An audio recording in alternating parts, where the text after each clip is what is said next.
بسم اللہ الرحمن الرحیم۔ آخرت میں مومن کی مغفرت ہوگی اور منکر کو عذاب ہوگا۔ فہرست موضوعات تفہیم القرآن، جلد پنجم، عنوان آخرت، صفحہ 317 318، سورہ حدید آیت 20۔ اعوذ باللہ من الشیطان الرجیم، بسم اللہ الرحمن الرحیم۔ اعلموا انما الحیات الدنیا لعب ولہو وزینۃ وتفاخر بینکم وتکاثر فی الاموال والاولاد کمثل غیث اعجب الکفار نباتہ ثم یہیج فتراہ مصفرا ثم یکون حطاما وفی الآخرۃ عذاب شدید ومغفرۃ من اللہ ورضوان وما الحیات الدنیا الا متاع الغرور۔ خوب جان لو کہ یہ دنیا کی زندگی اس کے سوا کچھ نہیں کہ یہ کھیل اور دل لگی اور ظاہری ٹیپ ٹاپ اور تمہارا آپس میں ایک دوسرے پر فخر جتانا اور مال و اولاد میں ایک دوسرے سے بڑھ جانے کی کوشش کرنا ہے۔ اس کی مثال ایسی ہے جیسے ایک بارش ہو گئی تو اس سے پیدا ہونے والی نباتات کو دیکھ کر کاشتکار خوش ہو گئے، پھر وہی کھیتی پک جاتی ہے اور تم دیکھتے ہو کہ وہ زرد ہو گئی،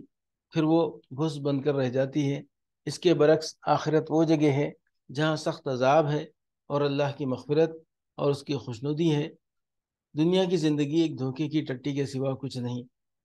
اس مضمون کو پوری طرح سمجھنے کے لیے قرآن مجید کے حسب ذیل مقامات کو نگاہ میں رکھنا چاہیے۔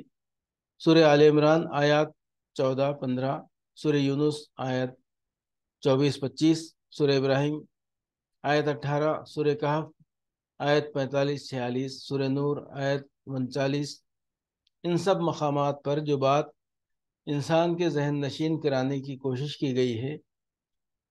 وہ یہ ہے کہ یہ دنیا کی زندگی دراصل ایک عارضی زندگی ہے۔ یہاں کی بہار بھی عارضی ہے اور خزاں بھی عارضی۔ دل بہلانے کا سامان یہاں بہت کچھ ہے، مگر در حقیقت وہ نہایت حقیر اور چھوٹی چھوٹی چیزیں ہیں جنہیں اپنی کم ظرفی کی وجہ سے آدمی بڑی چیز سمجھتا ہے اور اس دھوکے میں پڑ جاتا ہے کہ انہی کو پا لینا گویا کامیابی کے منتہا تک پہنچ جانا ہے، حالانکہ جو بڑے سے بڑے فائدے اور لطف و لذت کے سامان بھی یہاں حاصل ہونے ممکن ہیں وہ بہت حقیر اور صرف چند سال کی حیات مستعار تک محدود ہیں، اور ان کا حال بھی یہ ہے کہ تقدیر کی ایک ہی گردش خود اسی دنیا میں ان سب پر جھاڑو پھیر دینے کے لیے کافی ہے۔ اس کے برعکس آخرت کی زندگی ایک عظیم اور ابدی زندگی ہے۔ وہاں کے فائدے بھی عظیم اور مستقل ہیں، نقصان بھی عظیم اور مستقل۔ کسی نے اگر وہاں اللہ کی مغفرت اور خوشنودی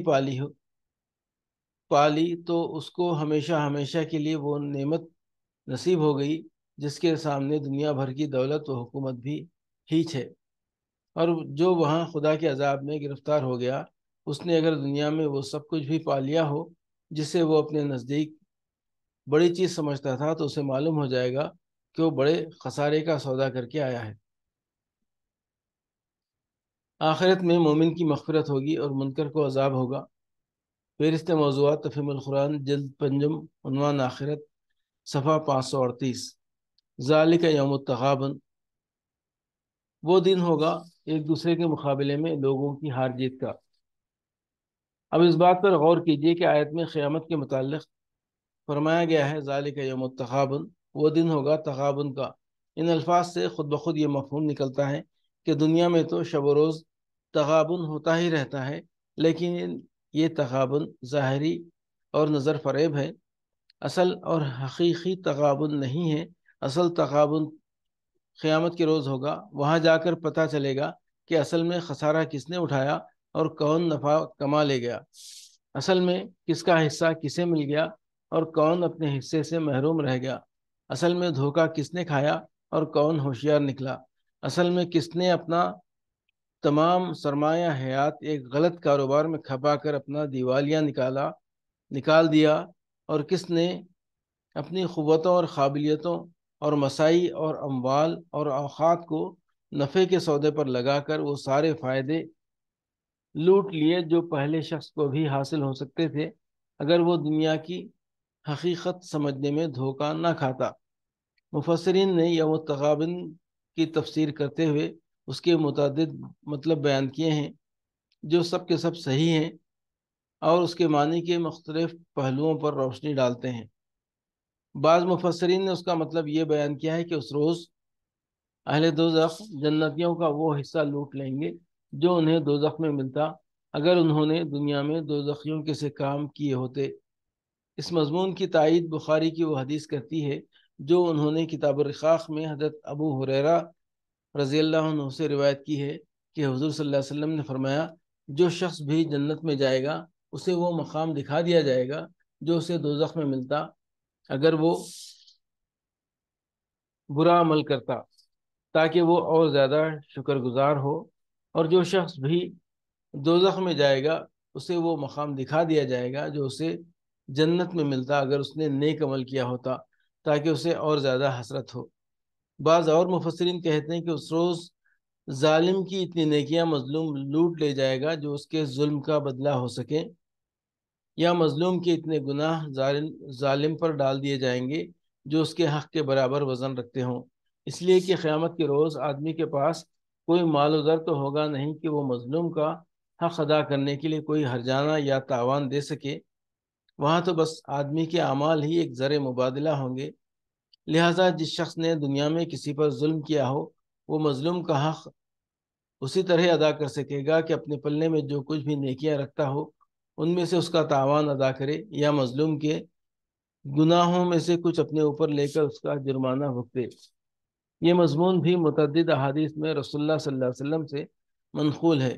بخاری کتاب الرقاق میں حضرت ابو ہریرہ رضی اللہ عنہ کی روایت ہے کہ حضور صلی اللہ علیہ وسلم نے فرمایا، جس شخص کے ذمے اپنے کسی بھائی پر کسی قسم کے ظلم کا بار ہو اسے چاہیے کہ یہیں اس سے سبکدوش ہو لے، کیونکہ آخرت میں دینار و درہم تو ہوں گے ہی نہیں، وہاں اس کی نیکیوں میں سے کچھ لے کر مظلوم کو دلوائی جائیں گی، یا اگر اس کے پاس نیکیاں کافی نہ ہوں تو مظلوم کے کچھ گناہ اس پر ڈال دیے جائیں گے۔ اسی طرح مسند احمد میں حضرت جابر بن عبداللہ بن انیس کی روایت ہے کہ حضور صلی اللہ علیہ وسلم نے فرمایا، کوئی جنتی جنت میں اور کوئی دوزخی دوزخ میں اس وقت تک نہ جا سکے گا جب تک کہ اس ظلم کا بدلہ نہ چکا دیا جائے جو اس نے کسی پر کیا ہو، حتیٰ کہ ایک تھپڑ کا بدلہ بھی دینا ہوگا۔ ہم نے عرض کیا کہ یہ بدلہ کیسے دیا جائے گا جبکہ قیامت میں ہم ننگے بچے ہوں گے؟ فرمایا، اپنے اعمال کی نیکیوں اور بدیوں سے بدلہ چکانا ہوگا۔ مسلم اور مسند احمد میں حضرت ابو ہریرہ رضی اللہ عنہ کی روایت ہے کہ حضور صلی اللہ علیہ وسلم نے ایک مرتبہ اپنی مجلس میں لوگوں سے پوچھا، جانتے ہو مفلس کون ہوتا ہے؟ لوگوں نے عرض کیا، ہم میں سے مفلس وہ ہوتا ہے جس کے پاس مال متاع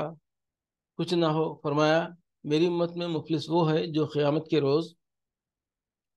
نماز اور روزہ اور زکوٰۃ ادا کر کے حاضر ہوا ہو، مگر اس حال میں آیا ہو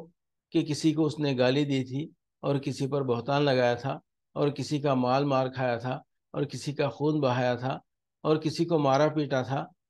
پھر ان سب مظلوموں میں سے ہر ایک پر اس کی نیکیاں لے لے کر بانٹ دی گئیں، اور جب نیکیوں میں سے کچھ نہ بچا جس سے ان کا بدلہ چکایا جا سکے تو ان میں سے ہر ایک کے کچھ کچھ گناہ لے کر اس پر ڈال دیے گئے، اور وہ شخص دوزخ میں پھینک دیا گیا۔ ایک اور حدیث میں جسے مسلم اور ابو داؤد نے حضرت بریدہ رضی اللہ عنہ سے نقل کیا ہے، حضور صلی اللہ علیہ وسلم نے فرمایا، کسی مجاہد کے پیچھے اگر کسی شخص نے اس کی بیوی اور اس کے گھر والوں کے معاملے میں خیانت کی تو قیامت کے روز وہ اس مجاہد کے سامنے کھڑا کر دیا جائے گا، اور اس کو کہا جائے گا کہ اس کی نیکیوں میں سے جو کچھ تو چاہے لے لے۔ پھر حضور صلی اللہ علیہ وسلم نے ہماری طرف متوجہ ہو کر فرمایا، پھر تمہارا کیا خیال ہے؟ یعنی تم کیا اندازہ کرتے ہو کہ وہ اس کے پاس کیا چھوڑ دے گا؟